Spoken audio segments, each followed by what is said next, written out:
a nice taller 1595. Hey everybody, Christian from Treasure Town here, and today we're going to be taking open an awesome package with a bunch of European, or at least mostly European, world coins. There's going to be some kind of Renaissance era stuff, some 1700s, 1800s, bunch of cool 1900s metals, and a little bit of older coinage. So super pumped. Again, a couple different packages coming together. This one's the main box, and I cannot wait to do an unboxing here.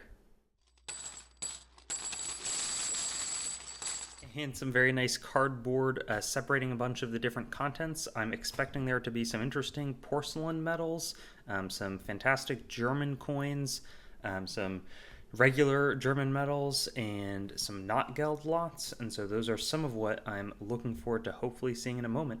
Can't wait to show you. And I just laid out everything in front of us from this first batch, and there's a lot more to come, but I'm really pleased with what's in front of me. I think it looks great in hand. I feel like the most eye-appealing thing here is going to be this interesting porcelain metal, and I'd mentioned, these are really like early 1900s German metal before, kind of in the 20s, so before really Nazi Germany, but after World War I, and there's some interesting kind of the combat games and athletic games featured, really interesting gilded porcelain metal commemorating 40 years here. And then we also had some interesting colorizations of a lot of the elements on those metals. And so just a couple of really interesting types, here the Kampfspiele is, like the German games, and interesting medallic tradition. Over here we had some other metals that seemed to be less, that same time period, but there were a couple of different things that they were commemorating. And it's interesting how that porcelain money really shows, and it seems to be right before the hyperinflationary period, in an interesting way. We also had some really beautiful metals. This one has a die crack in the bottom, but 1888, 3 Kaisers, and we paid actually quite a lot, I think, on these metals, averaged in the 50s for this group of 4 here, but tried to just get some really elegant, beautiful German medallic history, and I think that they definitely come through here. May have overpaid a little bit on these 4, but I've seen that metal before, just beautiful. And then we have one referencing the Zeppelin. And so, definitely Germans proud of the Zeppelin. It makes its way onto a bunch of the, what's it called? They're on some of their later commemorative coins. I know that for sure. These are an interesting mix. A lot of these are kind of like 1900s 20 Pfennig, but a couple of them might be a little more modern than that as well.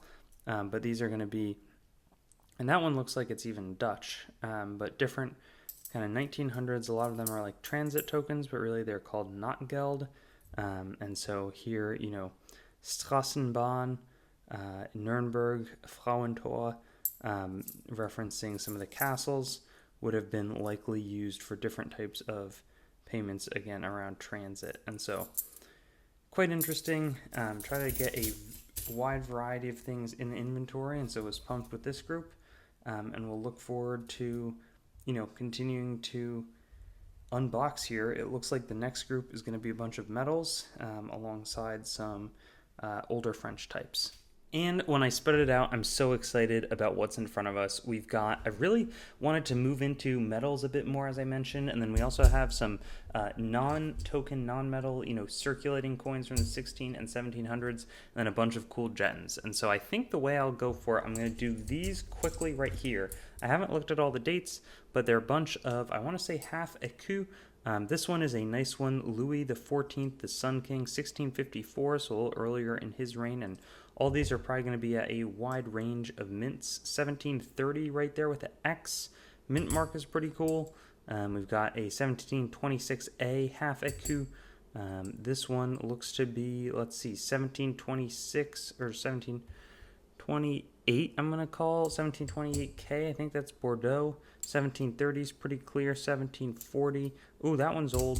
1693. It's going to be Louis the 14th as well, but an older, more dignified portrait of his. And then there's 59, and then a couple of later 29 and 27.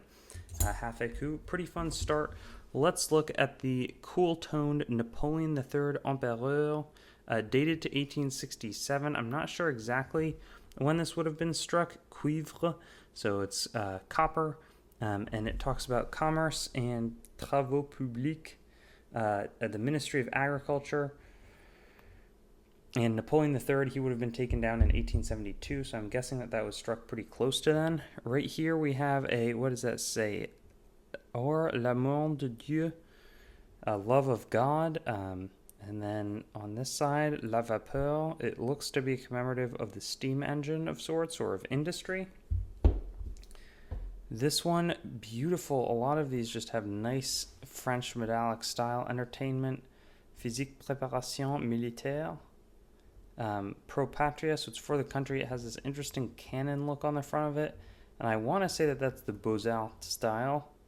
Not exactly. Grand Homme is the engraver. This one looks like a bit more of like a shooting medal. Reminds me of the Swiss. Oh, it's the 6th prize of 1891. Prize offered for the Society of, I'm not sure what Tir d'Aven is. But that one's interesting. High relief, likely Gaudry restrike though. Laurent Lavoisier, member of the Union of Grand Big Pharmacies. I think that that's what that says. Who knows? 1870. This also feels like a later restrike. Maybe of the early 1900s. Institution des Petites Familles. The Rollin family is going to have gotten that. I love how there seems to be all these like engraved medals. These were some of the ones that also really caught my eye. There were 4 like square-shaped ones. That was dated to 1900. Le Mans Venturi. You know, just insane Beaux-Arts style. The Universal Exposition of Paris in 1900. I'm a huge fan of how that looks. Really fantastic. This one's a 1930 medal. So after World War I, probably super important and relevant to that time and at the top of mind, but prior to World War II. This one also is a beautiful medal too, sitting down. It looks like more like Roman times almost. Ooh, Noce d'Or, something about the 50th anniversary of something. I'm not exactly clear what it is, but again, really, really interesting medal. And last but not least, on these medals is this interesting Drago,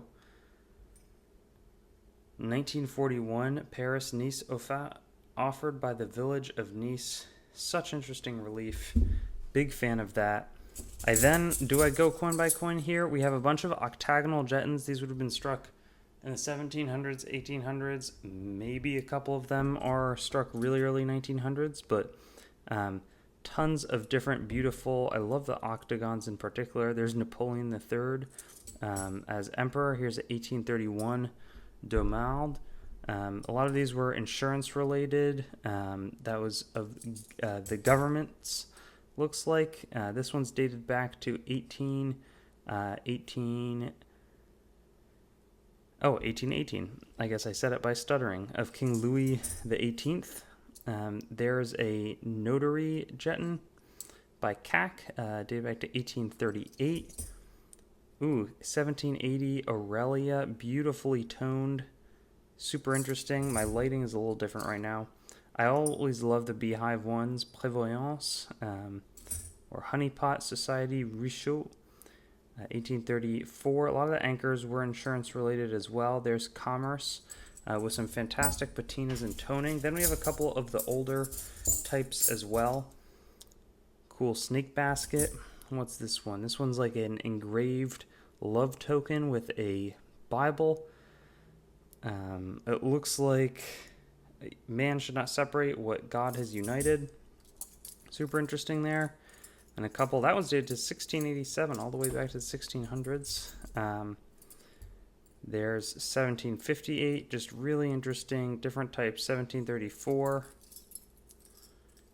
Vetat Mori. Let's see, that one is also of Louis XV. The Eye overlooking 1663. This one is going to be 1726. Just such fantastic types. Again, love anything with bees. 1731 and 1776 dated, so a fantastic, this one is one that I recognize. It's like a later restrike of a mid 1700s Jeton, Octagonal for the marriage. If I want to say one of the French kings. What's this one? Did we already look at it? I don't think so. But again, beautiful octagonal types here.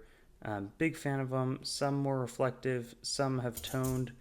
There's so much depth in the Jeton field, and I will be excited. There's more of the legal Notgeld to flip these guys up. And, oh, interesting. Talks about Notre Dame. A lot of great finds as we continue to progress. And here we've got some of the last of the coins in this unboxing. There's really a nice wide mix, and we'll start, I guess, we'll try to do oldest to newest. And so that's going to start with this nice Gordian, the third Pius Felix, kind of lucky or fortunate Augustus. This one looks like a Jovi protector of the state, Statori. I've seen Jovi conservatory, referring to protecting emperors.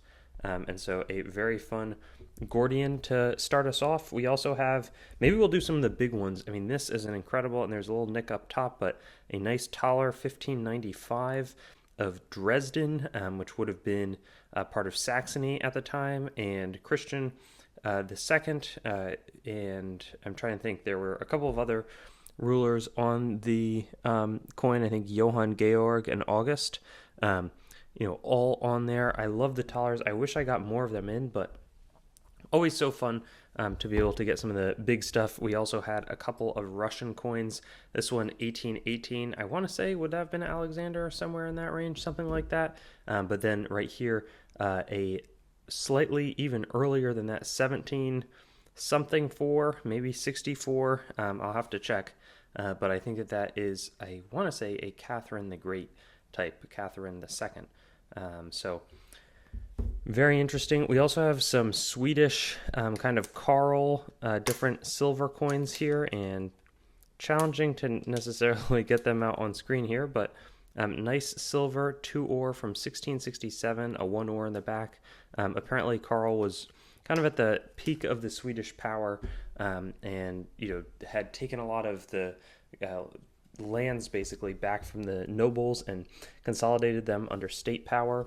We also had some interesting coins here of Cortland and Semigalia, which is now Latvia, but in pretty nice shape, I would say. A little bit of chipping on that one. Beautiful, beautiful coin.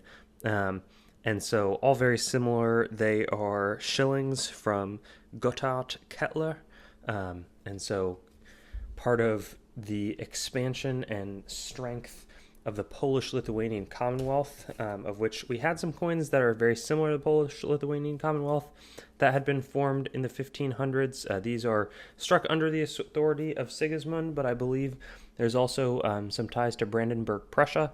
And so very, very interesting. Again, little 3 polkers or 1.5 grosch. And then we also have some Lübeck Hohlpfennigs.